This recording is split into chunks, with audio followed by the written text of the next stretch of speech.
ನಮಸ್ಕಾರ ಎಲ್ರಿಗೂ, welcome to ಪೂಜಾ ಅಡುಗೆ ಅಂಗಳ. ಇವತ್ತಿನ ವಿಡಿಯೋದಲ್ಲಿ ರುಚಿಕರವಾದ ಹಲಸಿನಕಾಯಿ ಬಸ್ಸಾರು ಮತ್ತು ಪಲ್ಯನ ಯಾವ ರೀತಿ ಮಾಡೋದು ಅಂತ ತಿಳಿಸ್ಕೊಡ್ತಾ ಇದ್ದೀನಿ. ಇದು ಅನ್ನಕ್ಕಾಗಿರ್ಬೋದು, ಮುದ್ದೆಗೆ ಒಳ್ಳೆ ಕಾಂಬಿನೇಷನ್, ತುಂಬಾ ರುಚಿಯಾಗಿರುತ್ತೆ. ಬನ್ನಿ ವಿಡಿಯೋನ ಶುರು ಮಾಡೋಣ.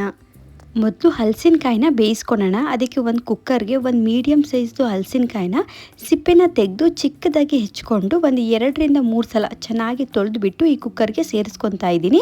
ಇದಕ್ಕೇನೆ 1 ಕಪ್ ನೆನೆಸ್ಕೊಂಡಿರೋ ಕಾಳುಗಳನ್ನು ಕೂಡ ಸೇರಿಸ್ಕೊಳ್ಳೋಣ.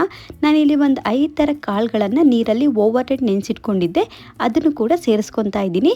ಈ ಬಸ್ಸಾರಿಗೆ ಹಲಸಿನಕಾಯಿ ಜೊತೆ ಕಾಳುಗಳನ್ನು ಸೇರಿಸ್ಕೊಂಡ್ರೆ ಪಲ್ಯ ತಿನ್ನೋದಕ್ಕೂ ತುಂಬ ಚೆನ್ನಾಗಿರುತ್ತೆ, ಹಾಗೆ ಸಾಂಬಾರ್ ಟೇಸ್ಟ್ ಕೂಡ ತುಂಬಾ ಚೆನ್ನಾಗಿರುತ್ತೆ. ಈಗ ಇದಕ್ಕೆ ನೀರನ್ನ ಹಾಕೊಳ್ಳೋಣ. ಹಲಸಿನಕಾಯಿ ಹಾಗೆ ಕಾಳು ಮುಳುಗುವಷ್ಟು ನೀರನ್ನ ಸೇರಿಸ್ಕೊಂಡು ಇದಕ್ಕೆ 1/4 ಟೀ ಸ್ಪೂನ್ ಅರಿಶಿಣ ಹಾಗೆ ರುಚಿಗೆ ತಕ್ಕಷ್ಟು ಉಪ್ಪನ್ನು ಕೂಡ ಸೇರಿಸಿ ಚೆನ್ನಾಗಿ ಮಿಕ್ಸ್ ಮಾಡ್ಕೊಂಡ್ಮೇಲೆ ಲಿಡ್ನ ಕ್ಲೋಸ್ ಮಾಡಿ 1-2 ವಿಷಲ್ ಕೂಗಿಸ್ಕೊತಾ ಇದ್ದೀನಿ.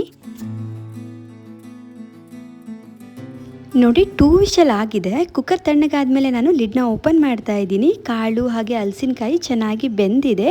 ಈಗ ಬೇಯಿಸ್ಕೊಂಡಿರುವ ಕಾಳು ಹಾಗೆ ಹಲಸಿನಕಾಯಿನಲ್ಲಿರುವ ನೀರನ್ನ ಸಪ್ರೇಟಾಗಿ ಬಸ್ಕೊಳ್ಳೋಣ. ನೋಡಿ, ಈ ನೀರಿನಿಂದನೇ ನಾವು ಸಾಂಬಾರು ಮಾಡೋದು. ಈ ನೀರನ್ನ ಸಪ್ರೇಟಾಗಿ ಸಾಂಬಾರು ಮಾಡಲಿಕ್ಕೆ ಎತ್ತಿಟ್ಕೊಳ್ಳೋಣ. ಈಗ ಸಾಂಬಾರಿಗೆ ಮಸಾಲೆನ ಹುರ್ಕೊಳ್ಳೋಣ. ಒಂದು ಪ್ಯಾನ್ನ ಬಿಸಿ ಮಾಡೋಕ್ಕೆ ಇಟ್ಕೊಂಡು ಅದಕ್ಕೆ 1 ಟೇಬಲ್ ಸ್ಪೂನ್ ಎಣ್ಣೆನ ಸೇರಿಸ್ಕೊತಾ ಇದ್ದೀನಿ. ಎಣ್ಣೆ ಬಿಸಿ ಆದಮೇಲೆ 1 ಈರುಳ್ಳಿನ ಸೇರಿಸ್ಕೊಂಡು ಫ್ರೈ ಮಾಡ್ಕೊಳ್ಳೋಣ. ಈಗ ಇದಕ್ಕೆ 1 ಟೇಬಲ್ ಸ್ಪೂನ್ ಕಾಳುಮೆಣಸು, 1 ಟೇಬಲ್ ಸ್ಪೂನ್ ಜೀರಿಗೆನ ಹಾಕ್ಕೊತಾ ಇದ್ದೀನಿ. 1 ಗೆಡ್ಡೆ ಬೆಳ್ಳುಳ್ಳಿ ಹಾಗೆ ಸ್ವಲ್ಪ ಕರಿಬೇವಿನ ಸೊಪ್ಪನ್ನು ಕೂಡ ಸೇರಿಸ್ಕೊಂಡು ಚೆನ್ನಾಗಿ ಮಿಕ್ಸ್ ಮಾಡ್ಕೊಳ್ಳೋಣ. ಈರುಳ್ಳಿ ಸ್ವಲ್ಪ ಕಲರ್ ಚೇಂಜ್ ಆಗೋವರೆಗೂ ಚೆನ್ನಾಗಿ ಫ್ರೈ ಮಾಡ್ಕೋಬೇಕು.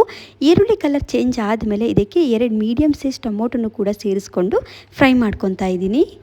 ನೋಡಿ, ಟೊಮೊಟೊ ಸಾಫ್ಟ್ ಆದಮೇಲೆ ಅರ್ಧ ಕಪ್ ತೆಂಗಿನಕಾಯಿ ತುರಿ ಹಾಗೆ ಸ್ವಲ್ಪ ಕೊತ್ತಂಬರಿ ಸೊಪ್ಪು ಹಾಗೆ ಸ್ವಲ್ಪ ಹುಣಸೆಹಣ್ಣನ್ನು ಕೂಡ ಸೇರಿಸ್ಕೊಳ್ಳೋಣ. ಈಗ ಇದಕ್ಕೆ ಬೇಯಿಸಿಟ್ಕೊಂಡಿರುವ ಹಲಸಿನಕಾಯಿ ಹಾಗೆ ಕಾಳನ್ನ 1 ಸೌಟು ಈ ಮಸಾಲೆಗೆ ಸೇರಿಸ್ಕೊಂಡು ಚೆನ್ನಾಗಿ ಮಿಕ್ಸ್ ಮಾಡ್ಕೊತಾ ಇದ್ದೀನಿ. ಇದು ಚೆನ್ನಾಗಿ ಮಿಕ್ಸ್ ಆದಮೇಲೆ ಇದಕ್ಕೆ 1/4 ಟೀ ಸ್ಪೂನ್ ಅರಿಶಿಣ ಹಾಗೆ 2 ಟೇಬಲ್ ಸ್ಪೂನ್ ಸಾಂಬಾರ್ ಪೌಡರ್ನ ಹಾಕ್ಕೊಂಡು ಚೆನ್ನಾಗಿ ಮಿಕ್ಸ್ ಮಾಡಿಕೊಂಡ್ರೆ ಮಸಾಲೆ ರೆಡಿ ಆಗುತ್ತೆ. ಈಗ ಗ್ಯಾಸ್ ಸ್ಟವ್ನ ಆಫ್ ಮಾಡಿಕೊಂಡು ಮಸಾಲೆ ಎಲ್ಲ ತಣ್ಣಗಾಗಲಿಕ್ಕೆ ಬಿಡ್ತಾ ಇದ್ದೀನಿ. ಅಷ್ಟರಲ್ಲಿ ನಾವು ಪಲ್ಯನ ರೆಡಿ ಮಾಡ್ಕೊಳ್ಳೋಣ. ಈಗ ಪಲ್ಯ ಮಾಡ್ಕೊಳಕ್ಕೆ ಒಂದು ಕಡಾಯಿನ ಬಿಸಿ ಮಾಡೋಕ್ಕೆ ಇಟ್ಕೊಂಡು ಅದಕ್ಕೆ 3 ಟೇಬಲ್ ಸ್ಪೂನ್ ಎಣ್ಣೆನ ಸೇರಿಸ್ಕೊತಾ ಇದ್ದೀನಿ. ಎಣ್ಣೆ ಬಿಸಿ ಆದಮೇಲೆ ಅರ್ಧ ಟೀ ಸ್ಪೂನ್ ಸಾಸಿವೆನೂ ಕೂಡ ಹಾಕ್ಕೊಳ್ಳೋಣ. ಹಾಗೆ ಒಂದು 4-5 ಒಣಮೆಣಸಿನಕಾಯಿನ ಕಟ್ ಮಾಡಿ ಸೇರಿಸ್ಕೊತಾ ಇದ್ದೀನಿ. ಇದಕ್ಕೇನೆ 1 ಈರುಳ್ಳಿನ ಸಣ್ಣದಾಗಿ ಕಟ್ ಮಾಡಿ ಸೇರಿಸ್ಕೊಂಡು ಫ್ರೈ ಮಾಡ್ಕೊಳ್ಳೋಣ. ಹಾಗೆಯೇ ಸ್ವಲ್ಪ ಕರಿಬೇವನ್ನು ಕೂಡ ಸೇರಿಸಿ ಚೆನ್ನಾಗಿ ಮಿಕ್ಸ್ ಮಾಡ್ಕೊಳ್ಳೋಣ. ನೋಡಿ, ಈರುಳ್ಳಿ ಕಲರ್ ಚೇಂಜ್ ಆಗೋವರೆಗೂ ನಾವು ಚೆನ್ನಾಗಿ ಫ್ರೈ ಮಾಡ್ಕೋಬೇಕು. ಈರುಳ್ಳಿ ಕಲರ್ ಚೇಂಜ್ ಆದಮೇಲೆ ನಾನು ಇದಕ್ಕೆ ಬೇಯಿಸಿಟ್ಕೊಂಡಿರುವ ಹಲಸಿನಕಾಯಿ ಹಾಗೆ ಕಾಳನ್ನ ಇದಕ್ಕೆ ಸೇರಿಸ್ಕೊತಾ ಇದ್ದೀನಿ. ಇದನ್ನು ಕೂಡ ಚೆನ್ನಾಗಿ ಮಿಕ್ಸ್ ಮಾಡ್ಕೊಳ್ಳೋಣ. ಇದನ್ನು ಚೆನ್ನಾಗಿ ಮಿಕ್ಸ್ ಮಾಡ್ಕೊಂಡ್ಮೇಲೆ ನಾನು ಇದಕ್ಕೆ ಉಪ್ಪನ್ನ ಸೇರಿಸ್ಕೊತಾ ಇದ್ದೀನಿ. ನಾವು ಆಲ್ರೆಡಿ ಬೇಯಿಸ್ಕೋಬೇಕಾದ್ರೆ ಉಪ್ಪನ್ನ ಸೇರಿಸ್ಕೊಂಡು ಬೇಯಿಸ್ಕೊಂಡಿದ್ವಿ. ಈಗ ನೀವು ಟೇಸ್ಟನ್ನು ನೋಡಿ ಉಪ್ಪು ಕಡಿಮೆ ಇದ್ದರೆ ಸೇರಿಸ್ಕೊಳ್ಳಿ. ಇದನ್ನು ಚೆನ್ನಾಗಿ ಮಿಕ್ಸ್ ಮಾಡಿಕೊಂಡು ಲಾಸ್ಟಲ್ಲಿ ಒಂದು ಅರ್ಧ ಕಪ್ ತೆಂಗಿನಕಾಯಿ ತುರಿ ಹಾಗೆ ಸ್ವಲ್ಪ ಕೊತ್ತಂಬರಿ ಸೊಪ್ಪನ್ನು ಕೂಡ ಕಟ್ ಮಾಡಿ ಸೇರಿಸ್ಕೊಂಡು ಚೆನ್ನಾಗಿ ಮಿಕ್ಸ್ ಮಾಡಿಕೊಂಡ್ರೆ ಪಲ್ಯ ರೆಡಿ ಆಗುತ್ತೆ.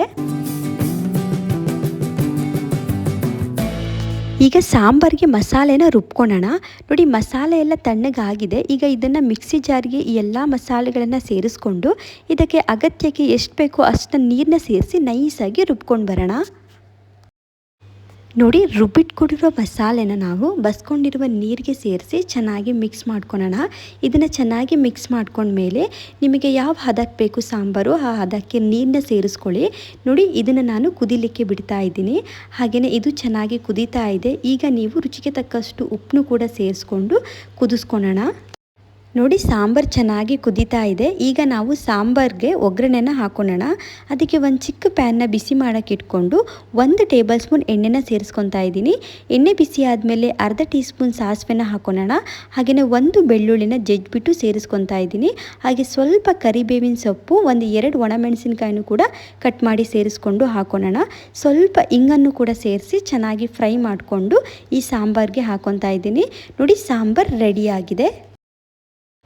ನೋಡಿದ್ರಲ್ಲ ವೀಕ್ಷಕರೇ, ರುಚಿಕರವಾದ ಹಲಸಿನಕಾಯಿ ಬಸ್ಸಾರು ಮತ್ತು ಪಲ್ಯನ ಯಾವ ರೀತಿ ಮಾಡ್ಕೋಬೋದು ಅಂತ ಹೇಳಿ. ನೀವು ಕೂಡ ಮನೆಯಲ್ಲಿ ಟ್ರೈ ಮಾಡಿ ಯಾವ ರೀತಿ ಬಂತು ಅಂತ ಹೇಳಿ ಕಮೆಂಟ್ ಮೂಲಕ ತಿಳಿಸಿ. ನಿಮಗೆ ಈ ವಿಡಿಯೋ ಇಷ್ಟ ಆಗಿದ್ದರೆ ಪ್ಲೀಸ್ ಲೈಕ್ ಮಾಡಿ, ಶೇರ್ ಮಾಡಿ, ಹಾಗೆ ನಮ್ಮ ಚಾನಲ್ನ ಸಬ್ಸ್ಕ್ರೈಬ್ ಆಗೋದನ್ನ ಮರಿಬೇಡಿ ಫ್ರೆಂಡ್ಸ್. Thank you.